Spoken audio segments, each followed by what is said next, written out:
Senate nears deal for at least $1.1 billion to fight Zika virus.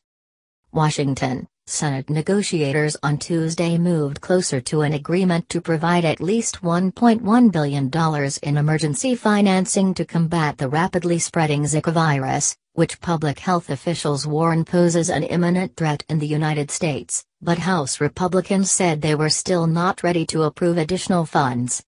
The White House bluntly warned that Republicans were not acting quickly enough and that the needed money might not arrive before mosquitoes carrying the disease, which causes birth defects, reach the United States. "This is an emergency," said Josh Earnest, the White House press secretary. "The American people are counting on Congress to act. And instead, we've gotten bureaucratic excuses." The administration first requested $1.9 billion in emergency financing to combat the Zika virus in February, but was rebuffed by congressional Republican leaders who urged the administration to redirect $510 million previously allocated to fight Ebola, a move that was made this month. Senator Roy Blunt of Missouri, a Republican who has led negotiations for his party, said Tuesday that his talks with Senator Patty Murray of Washington, a Democrat, had produced the outlines of an agreement that would provide about $1.1 billion in additional financing. Mr. Blunt said negotiators were still discussing details, including how much money would need to be restored for work on Ebola. "I think we're close to a plan that we think would work," he said. "But we'd like a little more input.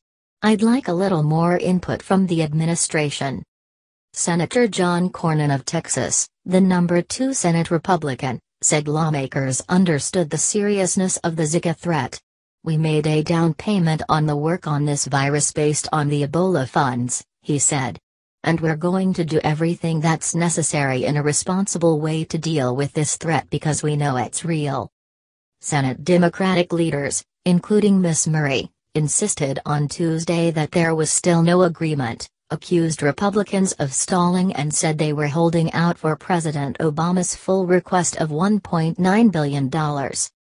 "There is no deal," the Senate Democratic leader, Harry Reid of Nevada, said at a news conference, thumping his hand on the lectern. "I haven't seen it. I don't know who has seen it.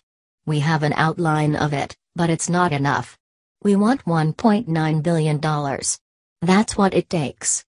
Even if Republicans were to agree to the larger number, the Senate Majority Leader, Mitch McConnell of Kentucky, faces a challenge in figuring out how to package the deal so that it can win passage in the House, where hardline conservatives have repeatedly balked at new government spending.